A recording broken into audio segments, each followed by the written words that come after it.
ओम नमो भगवते वासुदेवाय। श्रीमद्भागवत महापुराणम नवम स्कंद द्वादश अध्याय। सुधी भक्तबिंदगण, এই পর্যন্ত আমরা শ্রীমদ্ ভাগবত মহাপুরাণের নবম স্কন্দের দ্বাদশ অধ্যায়ে এসে উপস্থিত হয়েছি। আসন্ন মৃত্যুগ্রস্ত পরীক্ষিত মহারাজের সভাতে সুখদেব গিয়ে যেভাবে শ্রীমদ্ ভাগবতের আলোচনা করেছিলেন, সেই ভাগবতের আলোচনা আমরা ক্রমানুসারে এখন নবম স্কন্দের দ্বাদশ অধ্যায়ে এসে উপস্থিত হয়েছি। গতকালকে আমরা সূর্যবংশের কথা আলোচনা করেছিলাম, ভগবান রামচন্দ্রের কথা আলোচনা করেছিলাম। এখন আমরা চন্দ্রবংশের কথা আলোচনা করব। যাই হোক, তাহলে আমরা চন্দ্রবংশ আস্বাদনে যাচ্ছি। সর্বপ্রথমেই আমরা বলবো ব্রহ্মার কথা। ব্রহ্মার পুত্র হলেন অত্রি মুনি। অত্রির নেত্র হইতে চন্দ্রের জন্ম হয়েছিল এবং এই চন্দ্র দেবগুরু বৃহস্পতির স্ত্রী তারাকে হরণ করেছিলেন, যার ফলে বুধের জন্ম হয়েছিল। অর্থাৎ চন্দ্রের ঔরসে তারার গর্ভে বুধের জন্ম হয়েছিল। বৈবস্বত মনুর পুত্র ইক্ষ্বাকুর বংশ যখন আমরা আলোচনা করেছিলাম, সেই সময়ে আমরা বলেছিলাম ইক্ষ্বাকুর বংশের কথা, এবং এই বুধ ইলাকে বিবাহ করেছিলেন, তার থেকে পুরুরবার জন্ম হয়েছিল। যাই হোক, তাহলে ইক্ষ্বাকুর 100 পুত্রদের মধ্যে এক পুত্রের নাম ছিল নিমিরাজা। একদা নিমিরাজা যজ্ঞ করিতে প্রবৃত্ত হইলেন। বশিষ্ঠ, ঋজ্বিক অনেককে নিমন্ত্রণ করলেন। বশিষ্ঠকে পুরোহিত রূপে তিনি বরণ করলেন। যজ্ঞ আরম্ভ হল। একদিন বশিষ্ঠ বলিলেন, হে রাজন, আমি পূর্বে ইন্দ্রকৃত যজ্ঞের ব্রতী হয়েছিলাম, সুতরাং আমি এখন ইন্দ্রের যজ্ঞ সম্পাদন করিব, তারপরে এসে আমি তোমার যজ্ঞ করিব। আমাকে এখনই ইন্দ্রের যজ্ঞতে যেতে হবে। যতক্ষণ পর্যন্ত আমি ইন্দ্রের যজ্ঞ সমাপ্ত করে না আসি, হে নিমিরাজা, ততক্ষণ পর্যন্ত তুমি প্রতীক্ষা করো।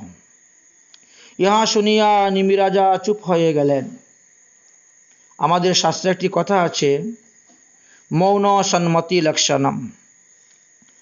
বশিষ্ঠ মুনি মনে করলেন যে ঠিক আছে, আমার কথা তাহলে মেনে নিয়েছে, পরে এটা যজ্ঞ হবে, এখন আমি চলে যাই ইন্দ্রের যজ্ঞ করার জন্য। এই জন্য তিনি ইন্দ্রের যজ্ঞ করার জন্য চলে গেলেন বশিষ্ঠ। এদিকে কি হয়েছে, নিমিরাজা চিন্তা করলেন, নিঃশ্বাসের বিশ্বাস নাই, যদি আমি মরে যাই তবে আমার দ্বারা আর যজ্ঞ করা হবে না। অতএব এই জগতে তো পুরোহিতের অভাব নাই, আমি অন্য পুরোহিত দিয়ে আমি যজ্ঞ কার্য সম্পাদন করে নিব। শাস্ত্র বলছে শুভস্য শীঘ্রম, শুভ কাজ শীঘ্রই করতে হয়। অতঃপর রাজা নেমে অন্য ঋত্বিকের দ্বারা তিনি যজ্ঞ আরম্ভ করলেন। যজ্ঞ চলতেছে, বেশ কিছুদিন গত হয়ে গেছে। হঠাৎ নিমিদের গুরুদেব বশিষ্ঠ ইন্দ্রের যজ্ঞ সমাপ্ত করিয়া তিনি রাজসভাতে এসে উপস্থিত হলেন এবং স্বীয় শিষ্যের নিমির এইরকম কার্য দেখিয়া তিনি অত্যন্ত দুঃখ পেলেন এবং ক্রুধিত হলেন। তিনি বললেন, আমি তোমাকে বললাম যে ইন্দ্রের যজ্ঞ সমাপ্ত করে এসে আমি তোমার যজ্ঞ করব, অথচ তুমি আমার এই অপেক্ষা না করে তুমি যজ্ঞ আরম্ভ করে দিলে। তার মানে তুমি আমার কথা শুনলে না। গুরু আজ্ঞাকে অবমাননা করাই গুরুত্যাগ হয়ে যায়। তাই তিনি অত্যন্ত ক্রুধিত হয়ে অভিসম্পাদ দিলেন, অসপতি পততাং দেহো নিমে পতিতা মানিন। শ্রীমদ্ ভাগবত মহাপুরাণের নবম স্কন্দের 13 অধ্যায়ের 4 নম্বর শ্লোকেতে পাওয়া গেল। অরে পণ্ডিত অভিমানী, এই নিমি রাজার দেহ এক্ষুনি নষ্ট হোক। নিমি বলছেন, বিনা কারণে আপনি আমাকে এত বড় অভিসম্পাদ দিলেন, তাহলে আপনাকে আর বেঁচে থেকে কি লাভ? আপনি যখন আমাকে অভিসম্পাদ দিলেন, তা আমিও আপনাকে অভিসম্পাদ দিব। তথাপি পততাং দেহি লুবাতে ধর্ম জায়ত। তুমি লোভী, তুমি পরস্পর লোভের বশীভূত হয়ে ধর্ম অধর্ম বিচার না করে তুমি আমাকে অভিসম্পাদ দিয়েছ, তাই আমিও তোমাকে শাপ দিলাম, তোমার দেহ পতিত হয়ে যাক। সুখদেবজি বললেন, হে মহারাজ পরীক্ষিত, উভয়ের শাপাশাপির কারণে উভয়ই মারা গেলেন। রাজা নিমির মৃতদেহ ঋত্বিকগণ তখন সুগন্ধি তেলের মধ্যে ডুবিয়ে রাখলেন এবং যজ্ঞ সেখানি সমাপ্ত হয়ে গেল, যজ্ঞ পূর্ণ আর হল না। মুনিগণ সমাগত হইয়া দেবতাদেরকে বলিলেন, হে দেবগণ, আপনারা সর্বদা সমর্থপূর্ণ। আপনারা যদি নিমির যজ্ঞেতে প্রসন্ন হইয়া থাকেন, তবে এই নিমি রাজার দেহ পুনরায় জীবিত করুন। দেবতাগণ বলিলেন, তথাস্তু, তাই হোক। তৎক্ষণাৎ নিমি রাজার দেহের মধ্যে প্রাণ ফিরে আসলো, তিনি জীবিত হয়ে গেলেন। তিনি জীবিত হইয়া বলিলেন, দুঃখ সুখ ভয় জন্ম মৃত্যুরূপ দেহের ধারণ করিতে আমি আর চাই না। আপনারা আশীর্বাদ করুন, আমার দেহবন্ধন যেন আর কখনো এরকম না হয়। আমি চললাম, আমাকে আহ্বান করিয়া আর এই রূপে আনিবেন না। এই কথা বলিয়া রাজা নিমি যুগাবলী পুনরায় দেহত্যাগ করে নিলেন। মুনিগণ ঋষিগণ দেবগণ চিন্তা করিলেন, রাজ্যে রাজা না থাকিলে চোর ডাকাত দস্যু এদের উৎপাত বেড়ে যায়, এদের বিষম ভয় উৎপন্ন হয়। সুতরাং যেভাবেই হোক নিমির দেহ হইতে সন্তান সৃষ্টি করিতে হইবে।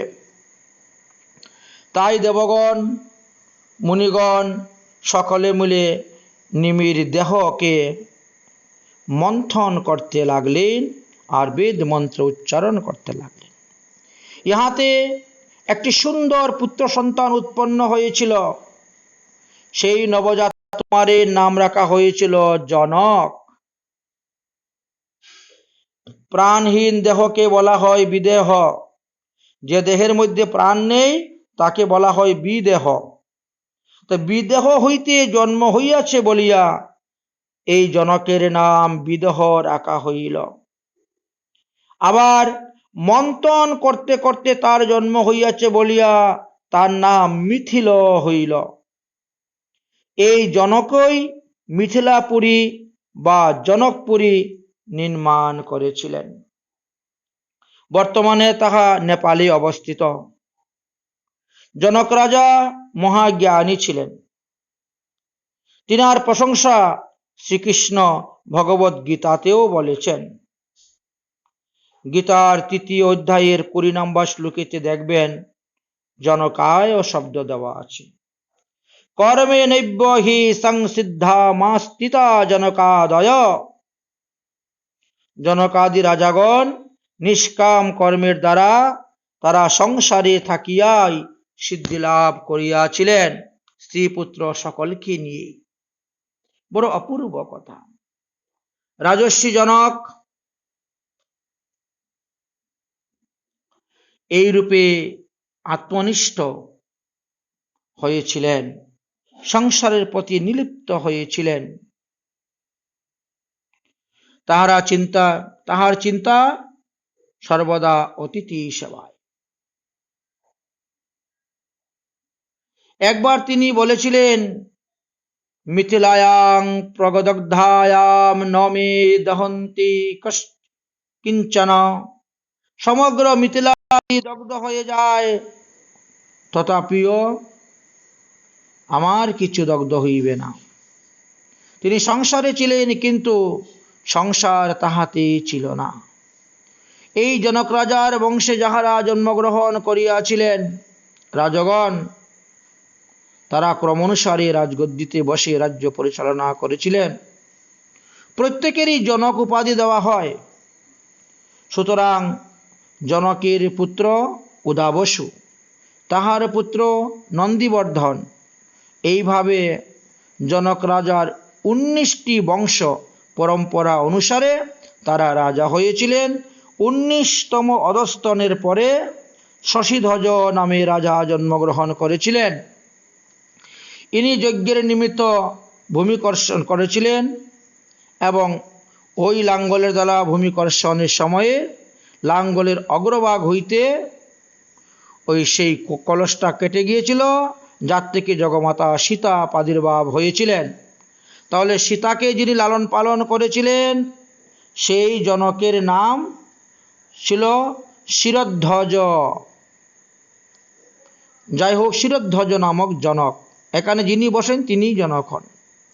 আচ্ছা, যাহা আমরা রামায়ণে গতকালকে আলোচনা করেছিলাম, এই শিরধ্বজ নামক জনক হইতে গণনা করিয়া কীর্তি রাজা পর্যন্ত 32 জন রাজা মিথিলা নগরে রাজত্ব করেন। তাহারা সকলেই আত্মতত্ত্ব জ্ঞানী ছিলেন। যজ্ঞবল্কাদি মুনিগণের কৃপাতে তারা গৃহে থাকিয়াও গৃহেতে আসক্তি তাদের ছিল না। এখন বৈশিষ্ট্যের কথা শুনো। নিমির অভিশাপে বৈশিষ্ট্য মুনির যখন দেহপতন হয়ে গেল, তারপর তিনি মিত্রা বরুণের ঔরসে উর্বশীর গর্ভে পুনরায় জন্মগ্রহণ করিলেন। ইক্ষ্বাকুর 100টি পুত্রের মধ্যে ছোট পুত্র নাম ছিল দণ্ডক। এই দণ্ডক ভাগর্ভ মুনির আশ্রমে থাকিতেন। একদিন দণ্ডক আশ্রমের মধ্যে অনুচিত কার্য করায় শুক্রাচার্যর শাপেতে সে ধূলা বৃষ্টি রূপে পরিণত হয়েছিল। তখন হইতেই এই বিশাল বনকে দণ্ডকারণ্য বলা হইত। বর্তমানে যাহার নাম নাসিক পঞ্চবটী, যেখানে সীতাহরণ হয়েছিল। সুখদেবজি বললেন, হে মহারাজ পরীক্ষিত, এইভাবে আমি তোমাকে চন্দ্রবংশের কথা বলিব। তাহলে আমরা পেলাম ব্রহ্মার পুত্র অত্রি। অত্রির নেত্র হইতে চন্দ্র জন্মগ্রহণ করলেন। আচ্ছা, একদা ভাদ্র মাসের শুক্লপক্ষের চতুর্দশীতে দেবগুরু বৃহস্পতির পত্নী তারাকে চন্দ্র হরণ করলেন। এই কারণে ভাদ্র মাসের শুক্লপক্ষের চতুর্থীতে যে নরনারী চন্দ্রমাকে আকাশে দর্শন করেন তিনার কলঙ্ক হইবে। তিনি দোষ না করলেও দোষী হইবেন। তিনার উপরে মিথ্যা অপযশ, মিথ্যা নিন্দা, মিথ্যা দোষ আরোপ হইবে। তাই চন্দ্রের ঔরসে গুরুপত্নী তারার গর্ভে বুধ জন্মলাভ করিলেন। এই বিষয়ে অন্যান্য পুরাণে বিস্তারিতভাবে আলোচনা আছে, আমরা এখানে কিঞ্চিত আলোচনা করব। গুরুপত্নী তারার গর্ভে চন্দ্রের ঔরসে কিভাবে বুধের জন্ম হয়েছিল ইহা শ্রবণ করো। যদিও ইহা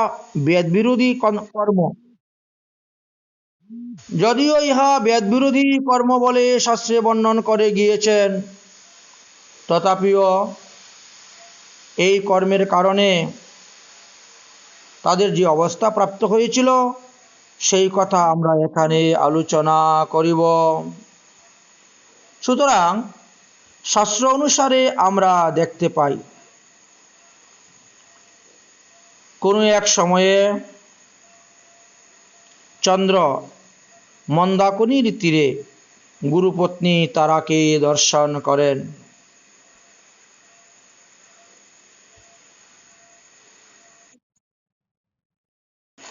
কোনো এক সময়ে মন্দাকিনী নদীর তীরে তারাকে তিনি দর্শন করেন চন্দ্র।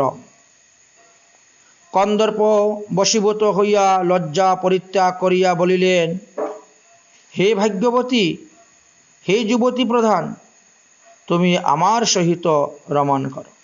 চন্দ্রকৃতক পথরুদ্ধ হওয়াতে তারার কণ্ঠ শুকিয়ে গেল। তিনি ক্রুদ্ধ বলে বললেন, পরস্ত্রী লম্পট, যাহার চিত্ত পরস্ত্রীতে সংযুক্ত হয় সে কখনো কর্মে সূচি হইতে পারে না। তোর দ্বারা যদি আমার সতীত্ব নষ্ট হয় তাহলে তুই যক্ষা রোগগ্রস্ত হবে। এইভাবে তাকে অভিসম্পাদ করিলেন। আমি তোর মাতৃসদৃশ্য, আমার প্রতি এরূপ মনোভাব ত্যাগ কর, তোর মঙ্গল হইবে। তারার বাক্য শ্রবণ করিয়া চন্দ্র অত্যন্ত ক্রুদ্ধ হইয়া তারার হস্ত ধারণ করিয়া বলপূর্বক রথে আরোহণ করাইয়া তিনি বায়ুবেগে সেখান থেকে পলায়ন করিলেন এবং বিভিন্ন স্থানে তারাকে নিয়ে ঘুরতে শুরু করলেন। এইভাবে 100 বৎসর অতীত হইলে তারা গর্ভবতী হইলেন এবং ইহা দেখিয়া চন্দ্রও ভীত হইয়া গেলেন। তখন তিনি প্রাণ রক্ষার জন্য শুক্রাচার্যের শরণাপন্ন হলেন। দৈত্যগুরু শুক্রাচার্য বিপক্ষ অর্থাৎ দেবগুরু বৃহস্পতির বিপক্ষে আছেন, তাই বিপক্ষের পক্ষ নিয়ে তিনি প্রাণ রক্ষার জন্য উপস্থিত হলেন। চন্দ্রকে তখন অভয় দান দিলেন শুক্রাচার্য। তারপরে পরস্ত্রী গমনের যে পাপ, সেই পাপ থেকে তাকে মুক্ত করিবার জন্য তিনি মন্দাকিনী নদীর তটে গিয়ে তাকে যথাযোগ্য পাশ্চিত্র আদি করাইলেন। শুক্রাচার্য স্বয়ংই তিনি এই সমস্ত কাজ করিয়ে বিষ্ণু পূজা আদি করিয়ে পবিত্র বিষ্ণু পাদুদক, গঙ্গাদুক পান এবং বিষ্ণু নৈবেদ্য আদি ইত্যাদির মাধ্যমে তিনি তাকে পাপ মুক্ত করলেন। এদিকে কি হয়েছে, বৃহস্পতি তিনার পত্নীকে পাওয়ার জন্য তিনি গিয়ে উপস্থিত হয়েছেন। তিনি গিয়ে উপস্থিত হয়েছেন সমস্ত দেবতাদের নিকটে। দেবতারা তখন একত্রিত হলেন এবং মন্দাকিনী নদীর তটে বিরাট যুদ্ধের ব্যবস্থা করলেন। বৃহস্পতি সপত্নী চন্দ্রকৃত হত হইয়াছেন, এই জন্য মহাদেবকে পর্যন্ত সে কথা জানানো হলো। মহাদেব সমস্ত দেবগণকে নিয়ে এসে উপস্থিত হলেন। এবার যুদ্ধ আরম্ভ হবে। এমন সময়ে ব্রহ্মা এসে উপস্থিত হলেন। তিনি বললেন, যুদ্ধের প্রয়োজন নেই, আমি একটু গিয়ে দেখি শুক্রাচার্যকে বুঝিয়ে। তখন তিনি গিয়ে উপস্থিত হলেন এবং শুক্রাচার্য ব্রহ্মাকে দর্শন করে দণ্ডবত প্রণাম করলেন। ব্রহ্মা বললেন, হে শুক্রাচার্য, আমি তোমার কাছে একটি জিনিস ভিক্ষা চাইতে এসেছি। হ্যাঁ, বলুন, কি ভিক্ষা? আমি বৃহস্পতির স্ত্রী তারাকে তোমার কাছে ভিক্ষা চাই, তুমি তাকে দিয়ে দাও, আমি নিয়ে তাকে দিয়ে দিব, এতে আর যুদ্ধবিদ্যার কোনো প্রয়োজন নেই। শুক্রাচার্য বললেন, সেটা কেমন করে হয়? শরণাপন্নকে কখনো ত্যাগ করতে নাই। চন্দ্র আমার কাছে শরণাপন্ন হয়েছে, এখন তাকে আমি কেমন করে ত্যাগ করি? বলে, আমি তো চন্দ্রকে চাচ্ছি না, আমি তারাকে চাচ্ছি, তারা আমার নিকটে দিয়ে দাও। তখন তারাকে দিতে বাধ্য হলেন। তারাকে নিয়ে আসলেন ব্রহ্মা, এনে বৃহস্পতির হাতে সমর্পণ করলেন। বৃহস্পতি দেখলেন তারা গর্ভবতী, তাই তিনি বললেন যে না, এই তারাকে আমি গ্রহণ করিব না। গ্রহণ করতে পারি যদি সে গর্ভস্থ সন্তান এখন ত্যাগ করে, তাহলে। তারা যখন গর্ভস্থ সন্তান ত্যাগ করলেন, বড় অপূর্ব সুন্দর সন্তান, এখন বৃহস্পতি বলছেন এটা আমার পুত্র, আর চন্দ্র বলছে এটা আমার পুত্র। এই নিয়ে দুজনের মধ্যে পুনরায় আবার সেইভাবে শুরু হয়ে গেল ঝগড়া। ব্রহ্মা মধ্যস্থ হয়ে বললেন, একমাত্র তারাই বলতে পারবে এই পুত্রটা কার, অন্য কেউ বলার ক্ষমতা নেই। তখন তারাকে বললেন, তুমি লজ্জা ত্যাগ করে তুমি সত্যি কথা বলো, এই পুত্র কার? তারা তখন বললেন যে এই পুত্র চন্দ্রের। তখন চন্দ্র এই সন্তান নিয়ে যাওয়ার জন্য প্রস্তুত হলেন। তখন ব্রহ্মা মধ্যস্থ হয়ে বললেন, দেখো, পুত্র 7 প্রকারে হইতে পারে। এক হলো বরজ পুত্র, অর্থাৎ বর দিলেন, আমি আশীর্বাদ করলাম তোমার পুত্র সন্তান হোক, এই যে বর, একে বলা হয় বরজ পুত্র। আমার বরের দ্বারা এই পুত্র হয়েছে, সুতরাং এটা আমার, একে বলা হয় বরজ পুত্র। দ্বিতীয় হলো বীর্যজ পুত্র, অর্থাৎ নিজের বীর্য দ্বারা যে সন্তান উৎপন্ন হয় স্ত্রীতে, তাকে বীর্যজ পুত্র। তারপরে হলো ক্ষেত্রজ পুত্র, স্বামীর দ্বারা যদি সন্তান উৎপাদন না হয়ে অন্য কারোর দ্বারা সন্তান উৎপাদন হয়, তাকে বলা হয় ক্ষেত্রজ পুত্র। তারপরে হলো পাল্য পুত্র, অর্থাৎ যাকে এনে লালন পালন করে বড় করলেন, আপনার পাল্য পুত্র। তারপরে হলো বিদ্যাজ পুত্র, অর্থাৎ তাকে শিক্ষা দীক্ষা প্রদান করলেন, তাহলে বিদ্যাজ পুত্র। তারপরে হলো মন্ত্রজ পুত্র, অর্থাৎ দীক্ষার দ্বারা মন্ত্রজ পুত্র।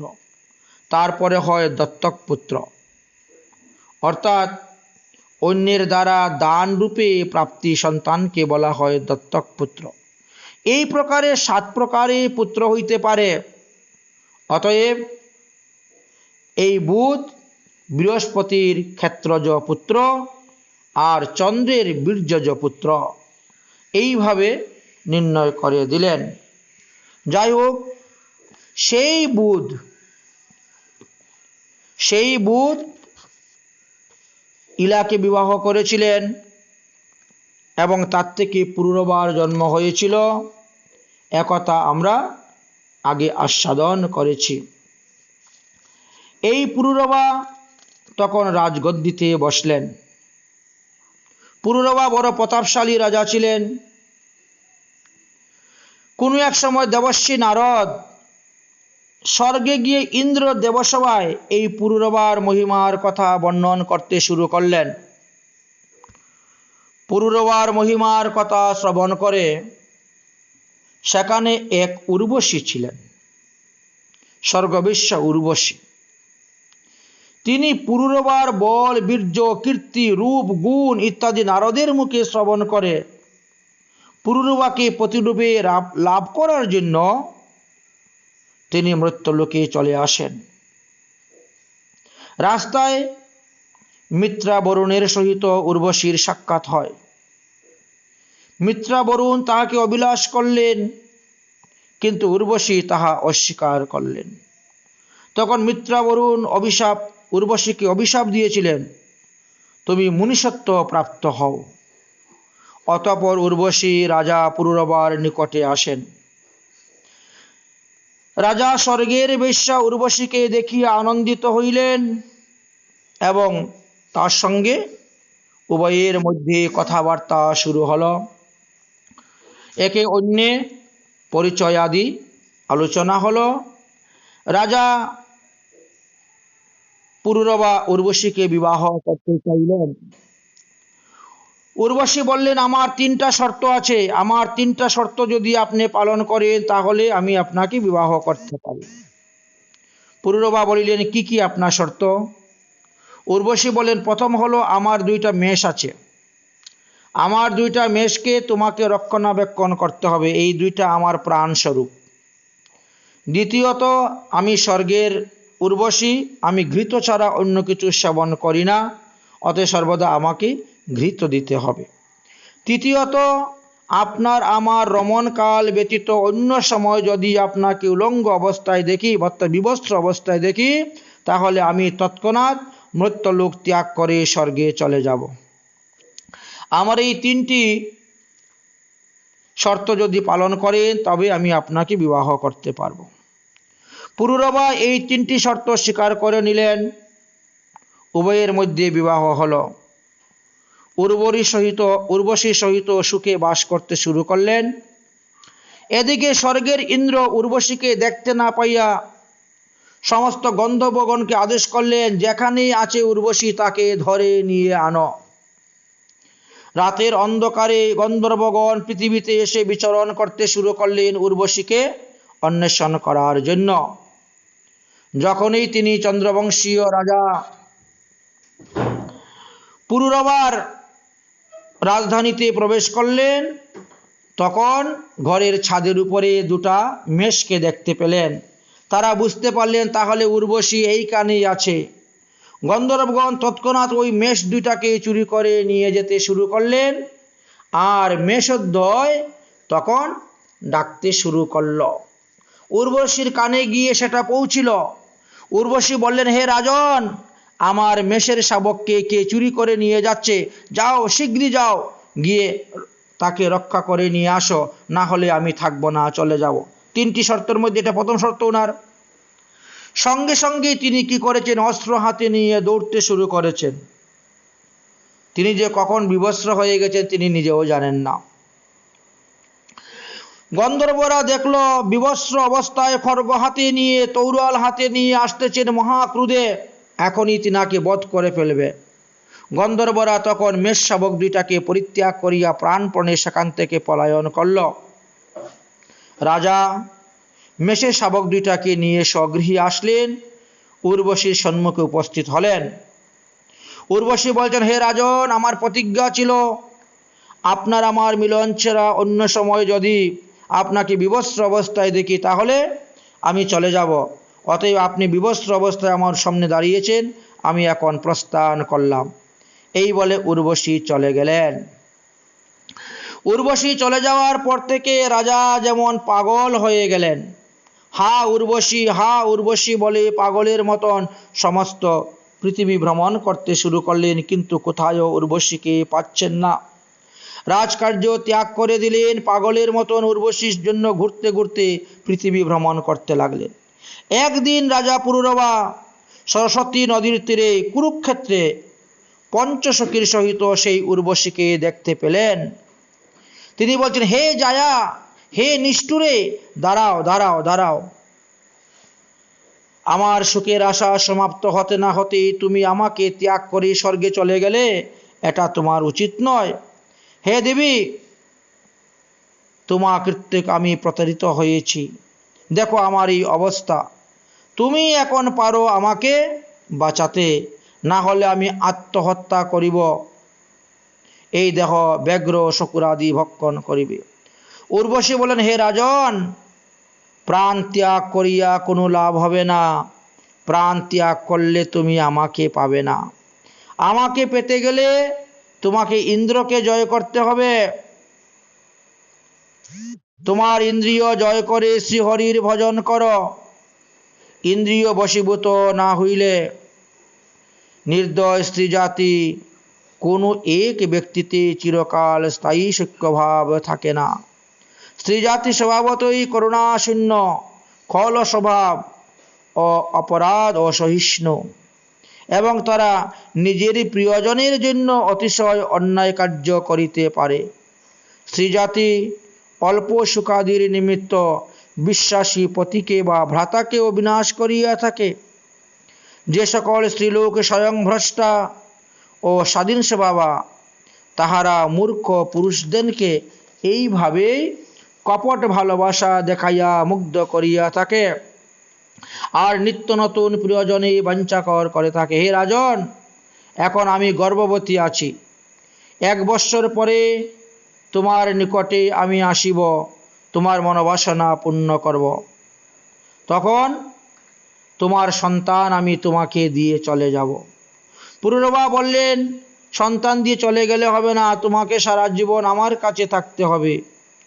উর্বশী বললেন, তুমি যদি আমাকে পেতে চাও তাহলে তুমি গন্ধর্বের আরাধনা করো। তাদের আরাধনায় তারা যদি সন্তুষ্ট হয়ে আমাকে দান করে তবেই তুমি আমাকে পাবে, নচেত নয়। এই কথা বলে উর্বশী চলে গেলেন। উর্বশী চলে যাওয়ার পর পুরুরবা রাজা গন্ধর্বদের উপাসনা করতে শুরু করলেন। তাহাতে সন্তুষ্ট হইয়া পুরুরবার হস্তে গন্ধর্বরা উর্বশীকে সমর্পণ করে দিলেন।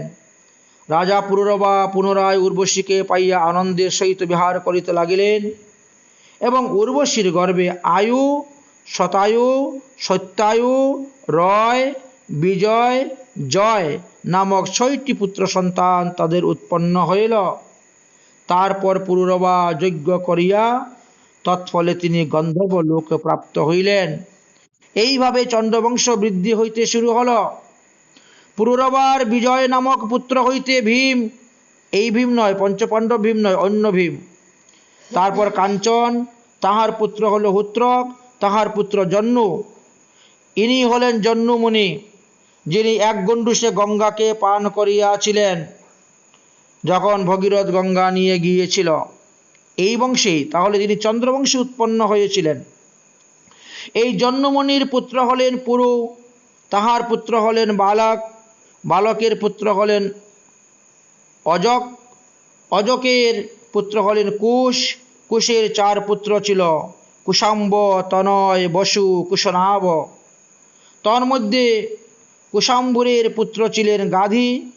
এই গাধীরাজ বিবাহ করেছিলেন সত্যবতীকে, ও গাধীরাজের কন্যা সত্যবতীকে ঋত্বিক মুনি বিবাহ করেছিলেন।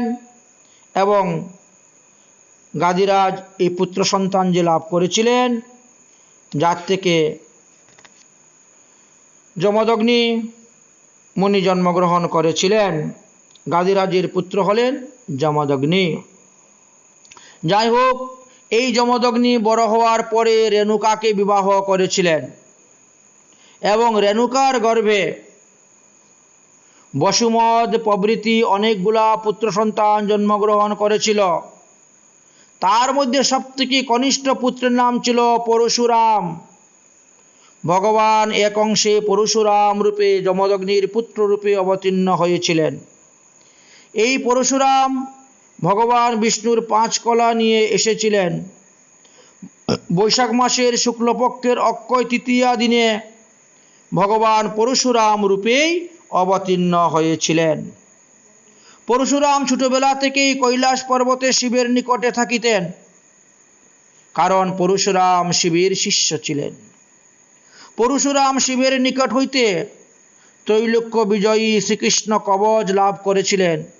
অদ্ভুত স্তোত্র, পূজার নিয়মাবলী, পুরশ্চরণ নিয়ম, মন্ত্রসিদ্ধি প্রকরণ, এই সকল তিনি শিক্ষা গ্রহণ করেছিলেন।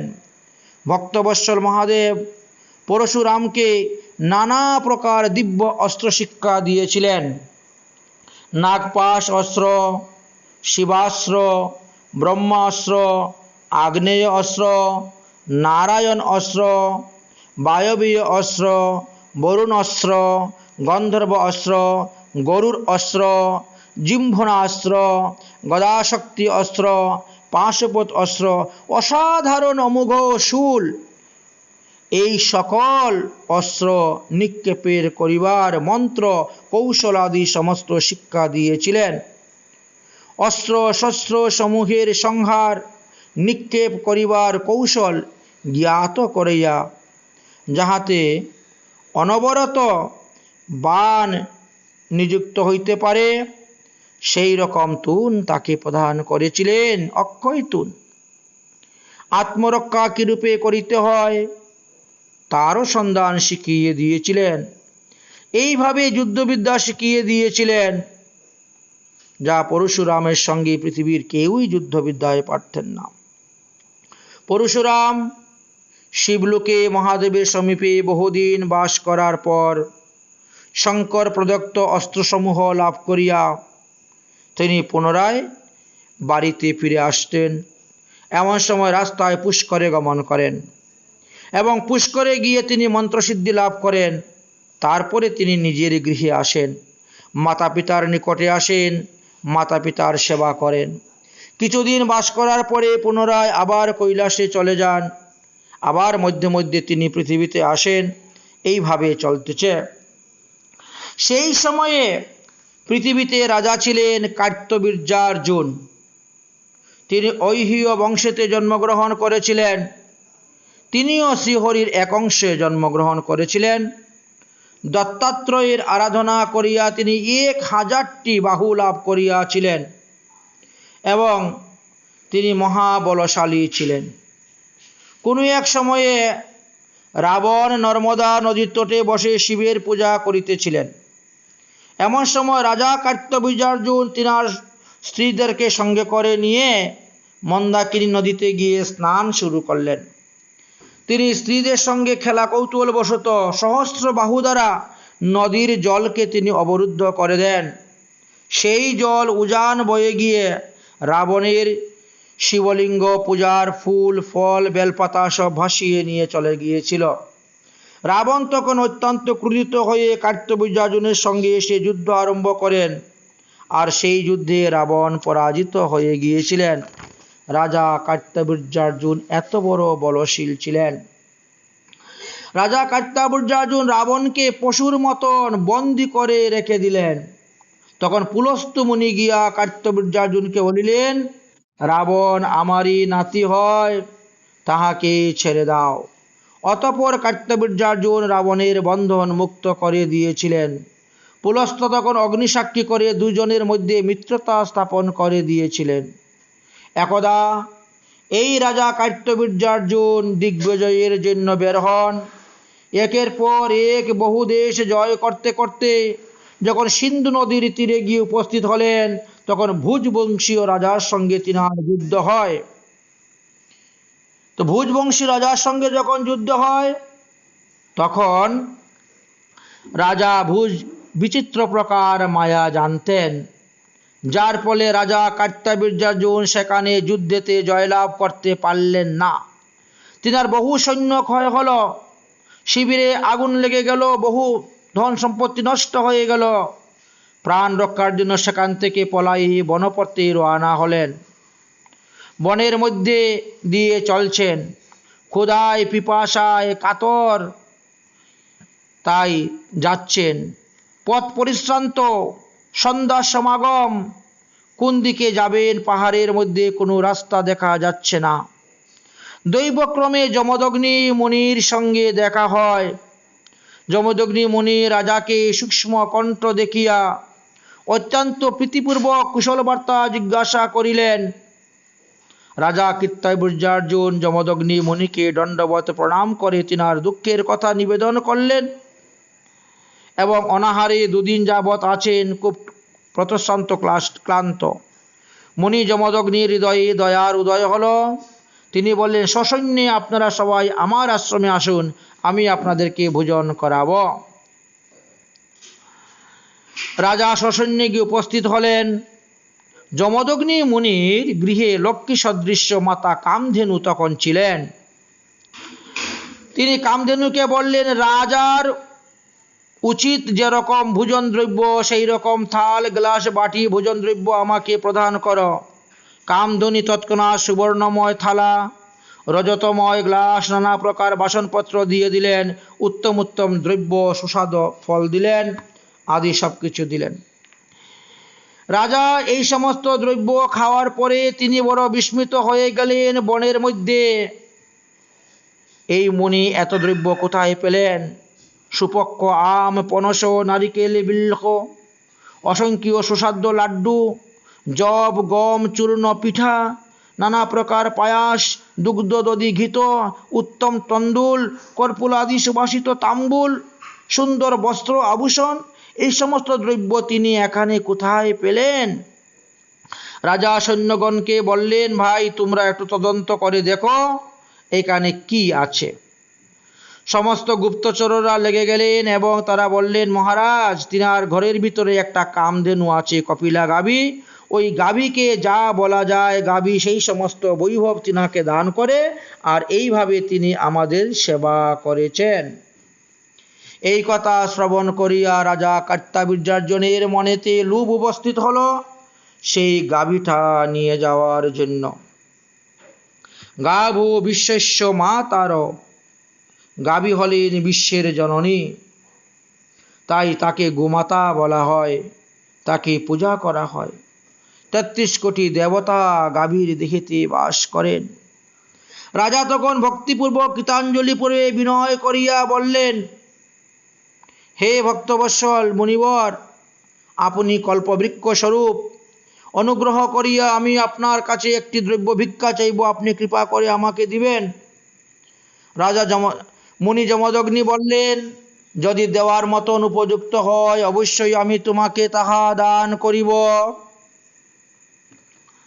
বললেন, দেখেন আপনার গৃহে যে কপিলা গাভী আছে সেটা আমি চাই, আপনি কৃপা করে সেই গাভীটাই আমাকে দান করুন।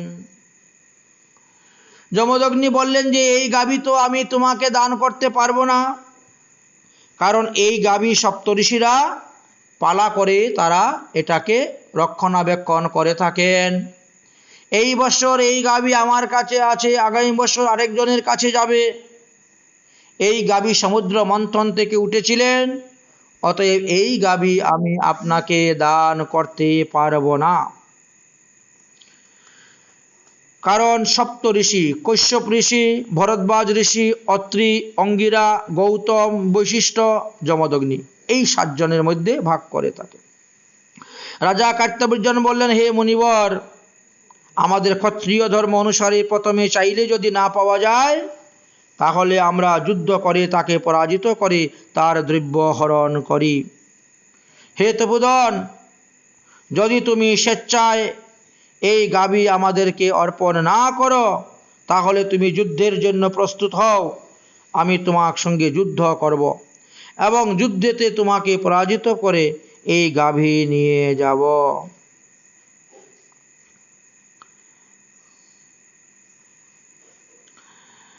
এইভাবে বলতে শুরু করলেন, কিন্তু তিনি তো বৃদ্ধ অবস্থা প্রাপ্ত হয়ে গেছেন, তিনি তো যুদ্ধ করতে রাজি নয়। কামধেনুকে বেঁধে নিয়ে চলে যাওয়ার জন্য প্রস্তুত হলেন। কামধেনু তখন বলিলেন, হে মুনিবর, আপনি কি রাজার নিকটে আমাকে দান করেছেন? বলে, না, আমি রাজার নিকট তোমাকে দান করি নাই। তাহলে সে আমাকে নিয়ে যাচ্ছে? বলে, বলপূর্বক তোমাকে নিয়ে যাচ্ছে। আমি তোমাকে রক্ষা করার মতো শক্তি আমার কাছে নেই। তুমি যদি নিজেকে রক্ষা করতে পারো তবেই রক্ষা হবে। এই কথা শ্রবণ করিয়া কামধেনুর মুখ হইতে খড়গধারী বহু বীর বের হলেন, নাসিকা হইতে শূলধারী বীরগণ বের হলেন, চক্ষু হইতে অস্ত্রধারী বীরগণ বের হলেন, পৃষ্ঠদেশ হইতে গদাধারী এবং পদতল হইতে বাদ্যভাণ্ড আদি বহু বীরগণ বেরোলেন। কপাল হইতে দণ্ডধারী, বক্ষস্থল হইতে ধনুধারী, জঙ্ঘা হইতে বাহুধারী, গুহ্যদেশ হইতে ম্লেচ্ছ জাতীয় 3 ক্রুটি নিগর্ত হইলেন। এইভাবে অসংখ্য সৈন্য একত্রিত হয়ে শুরু হয়ে গেল যুদ্ধ।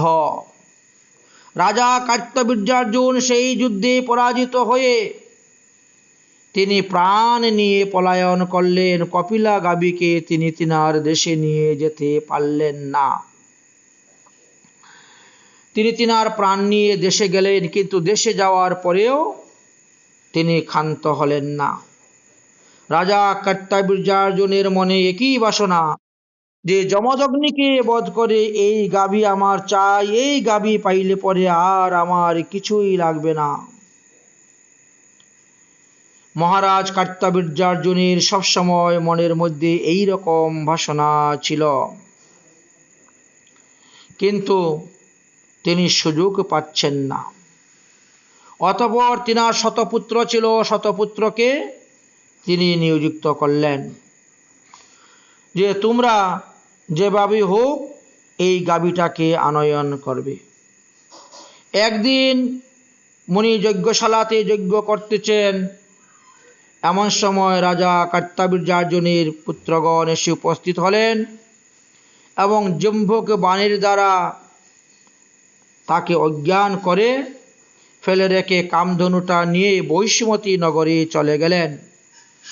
পরশুরাম তখন কৈলাসে শিবের নিকটে ছিলেন, কিন্তু সমাধির দ্বারা তিনি বুঝতে পারলেন। রেণুকা দেবী রুদন করতে লাগলেন যমদগ্নিকে কোলে তুলে নিয়ে, এবং বহু কষ্টে তিনি যমদগ্নির জ্ঞান ফিরাইলেন।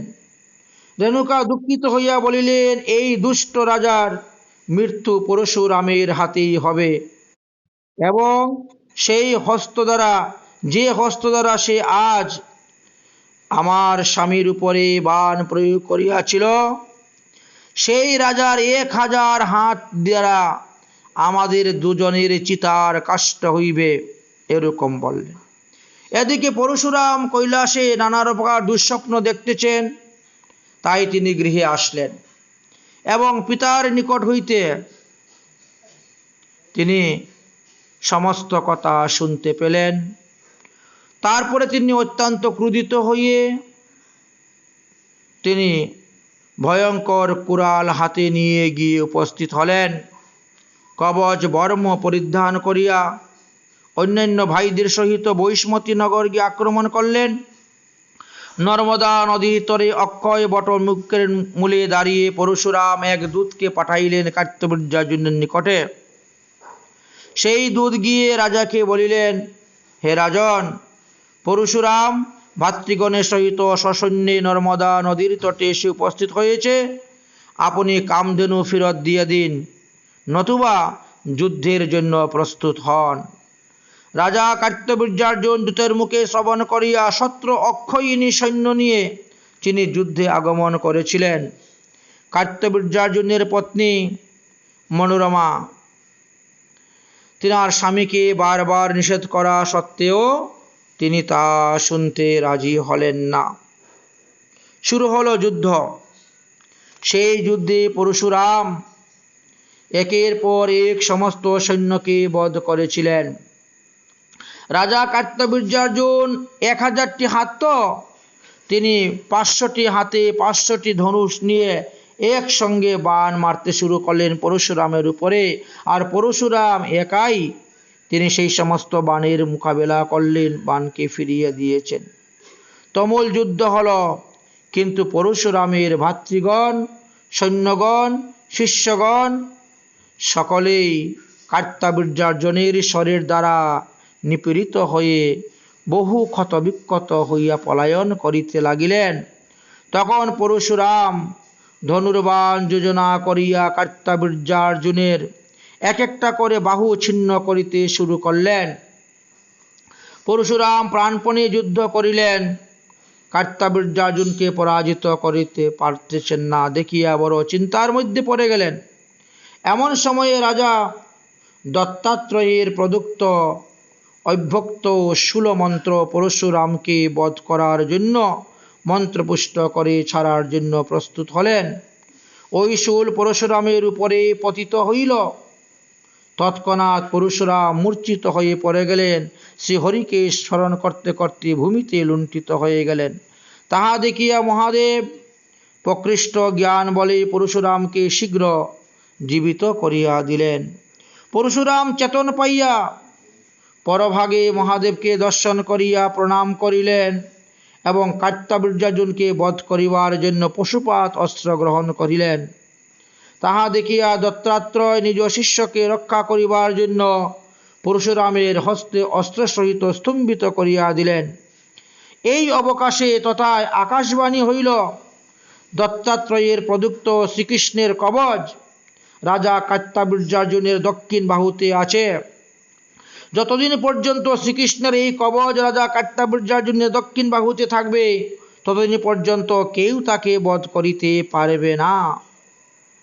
এই রূপে আকাশবাণী শ্রবণ করিয়া মহাদেব তৎক্ষণাৎ ব্রাহ্মণের রূপ ধারণ করিলেন এবং রাজা কার্তবীর্যার্জুনের নিকটে গিয়ে ছলনা করিয়া তিনি কবচ ভিক্ষা চাইলেন এবং এইভাবে সেই কবচ আনিয়া তিনি পরশুরামকে দিয়েছিলেন। অতঃপর পরশুরাম একাই কার্তবীর্যার্জুনের শত্রু অক্ষয়িনী সৈন্যকে বিনাশ করেছিলেন। কার্তবীর্যার্জুন তখন দৈব্য অস্ত্র সকল পরশুরামের প্রতি প্রয়োগ করিলেও তাহা কোনো কার্যকারী হইতেছে না, বিফল হয়ে গেল।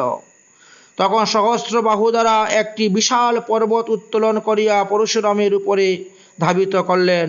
তখন পরশুরাম কুড়ালের দ্বারা রাজা কার্তবীর্যার্জুনের এক একটি করে হাত কাটতে কাটতে 1000 হস্তকে তিনি ছেদন করেছিলেন। অতঃপর পশুপাত অস্ত্র দ্বারা অনায়াসেই রাজা কার্তবীর্যার্জুনের মস্তককে ছেদন করেছিলেন। এইভাবে রাজা কার্তবীর্যার্জুনের 10,000 পুত্রগণ ছিল, তারা ভয়ে ভীত হয়ে তখন পলায়ন করল।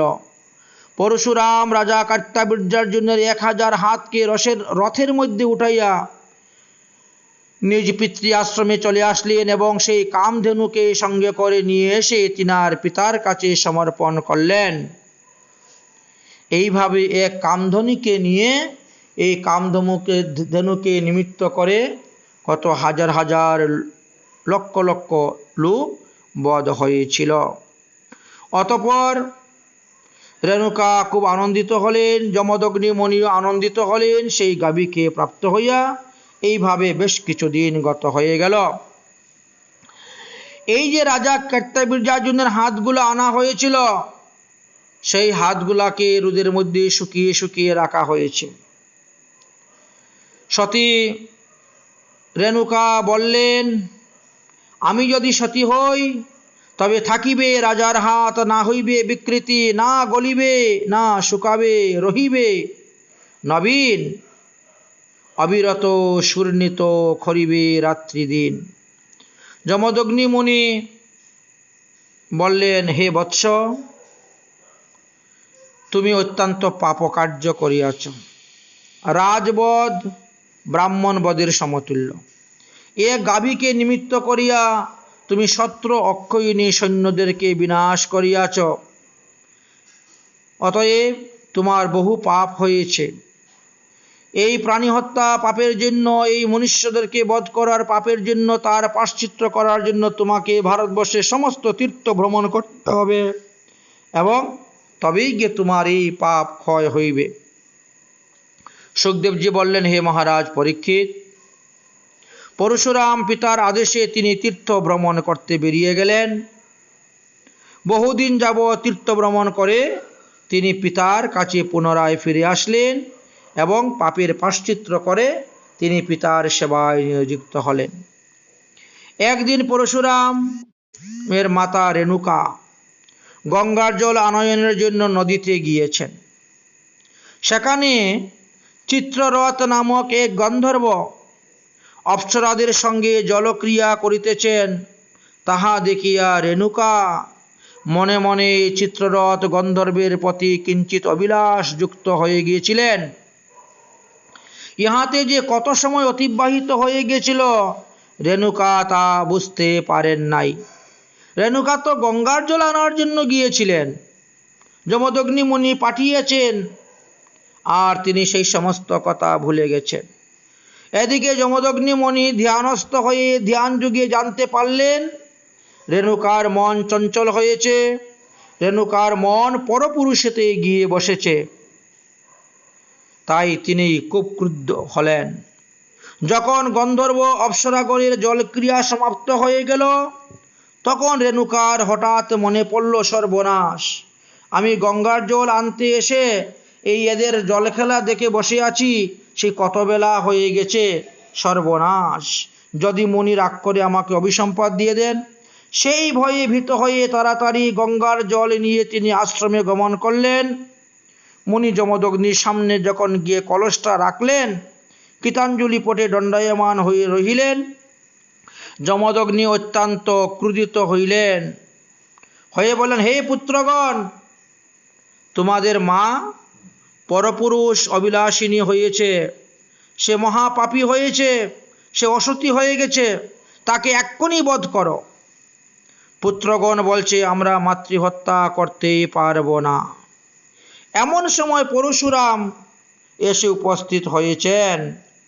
যমদগ্নি তখন পরশুরামকে বললেন, হে রাম, তোমার মাতা অসতী হয়ে গেছেন, তোমার ভাইয়েরা আমার কথা শ্রবণ করতেছে না, অতএব তোমার ভাতৃসহিত তোমার মাতাকে এখনই তুমি বধ করো।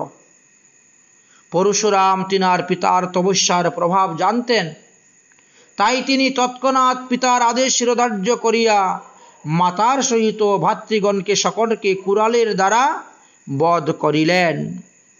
পরশুরামের এইরূপ কার্য দেখিয়া যমদগ্নি অত্যন্ত প্রসন্ন হইয়া বললেন, বাহ বেটা বাহ, তুমি আমার আদেশ পালন করেছ, তুমি আমার যথার্থ পুত্র, তুমি আমার কাছে বর চাও, তুমি যে বর চাইবে আমি তোমাকে সেই বর দিব।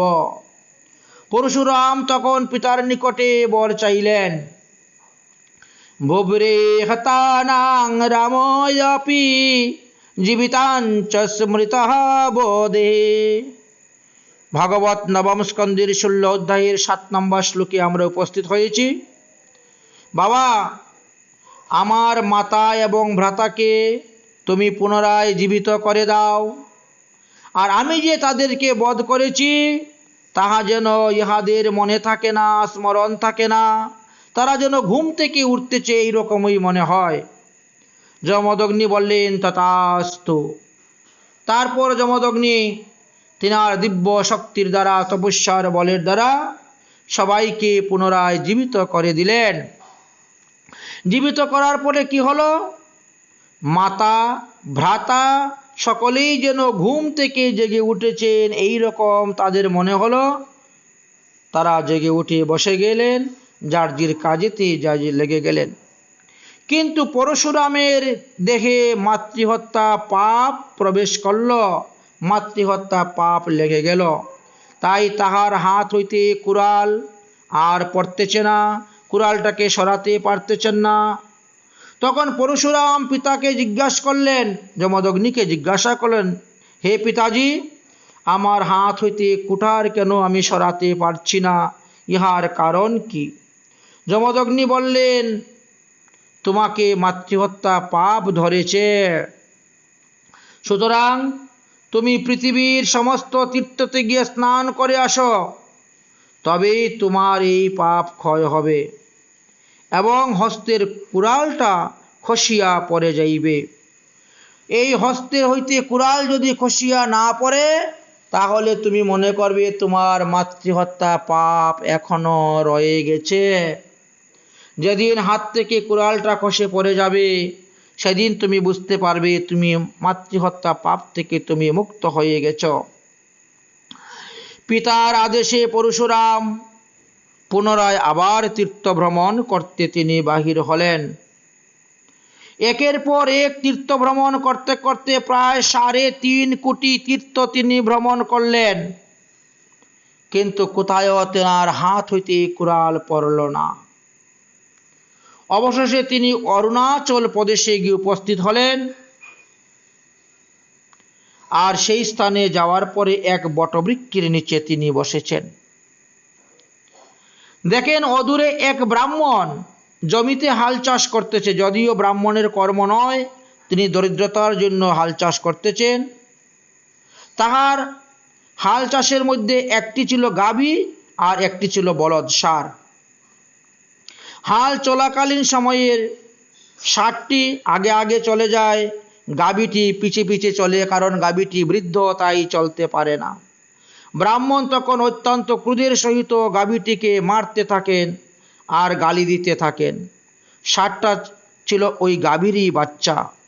সে মনের দুঃখে তার মাকে বলতেছে, মা গো, তোমাকে এইভাবে ব্রাহ্মণ গালি দিচ্ছে আর মারতেছে, আমি দেখে সহ্য করতে পারছি না। ব্রাহ্মণ যদি আবার তোমাকে প্রহার করে, তাহলে আমি লাঙ্গল জোয়াল ভেঙ্গে গিয়ে শিং তার পেটের মধ্যে ঢুকিয়ে তাকে মেরে ফেলব। তখন গাভী মাতা বুঝিয়েছে, না না বাবা, এরকম কর্ম করিস না। ব্রাহ্মণ আমাদেরকে খেতে দিচ্ছে, থাকার জন্য ঘর দিচ্ছে, রুদ্র বৃষ্টি থেকে রক্ষা করতেছে, তার কাজ না করতে পারলে তো সে আমাকে মারবেই, সে তো আমাকে গালি দিবেই। কিন্তু পুত্র হয়ে মার উপর এরকম অত্যাচার কি সহ্য করতে পারে? ব্রাহ্মণ যখন পুনরায় আবার মারতে গেল, তখনই সেই ষাঁড়টা লাঙ্গল জোয়াল ভেঙ্গে দিয়ে গিয়ে সেই ব্রাহ্মণের পেটের মধ্যে শিং ঢুকিয়ে নাড়া দিল, যার ফলে ব্রাহ্মণ মারা গেল। পরশুরাম দূর হইতে সবকিছু দেখতেছেন, তিনি গাভীর পশুর কথা বুঝতে পারেন। মারা যাওয়ার পরে এই বৎসটা মানে বাছুরটা, ষাঁড়টা ছিল তখন সাদা বর্ণের। ব্রহ্মহত্যা পাপের কারণে সে কালো বর্ণ হয়ে গেল। সে জিজ্ঞাসা করলো, মাগো, আগে তো আমি সাদা ছিলাম, এখন আমি কালো হয়ে গেলাম কেন? গাভী তখন বলল যে, হে পুত্র, তোমার ব্রহ্মহত্যা পাপ হয়েছে, তাই তুমি কালো হয়েছ। ওমা, এই পাপ থেকে আমি কিভাবে রক্ষা পাব? তুমি এখান থেকে সোজা চলে যাও, হাঁটতে হাঁটতে তুমি সোজা চলতে থাকো। এমন এক স্থানে গিয়ে উপস্থিত হবে, সেই পাহাড়ের ভিতরে একটা হ্রদ দেখবে। সেই হ্রদের নাম হলো ব্রহ্মপুত্র হ্রদ। ওই হ্রদেতে স্নান করলে পরে তুমি সকল পাপ থেকে মুক্ত হয়ে যাবে। তুমি আবার সেই সাদা বর্ণ তোমার হয়ে যাবে। অতএব তুমি গমন করো। তখন এই ষাঁড় ব্রহ্মহত্যা পাপ থেকে মুক্ত হওয়ার জন্য রওনা হলেন। পরশুরাম চিন্তা করলেন, তাহলে আমি তার পিছে পিছে গিয়ে দেখি, সে যদি উদ্ধার হয়ে যায়, তাহলে আমিও সেই হ্রদে স্নান করে দেখব আমার কুড়াল পড়ে কিনা। যদি আমার হাত থেকে কুড়ালটা পড়ে যায় তাহলে আমিও মনে করব যে মাতৃহত্যা পাপ থেকে মুক্ত হয়ে গেছি। তার পরবর্তী বিষয় আমরা আগামী পর্বে আলোচনা করব। আজকের মতো হরিকথা এখানেই বিশ্রাম।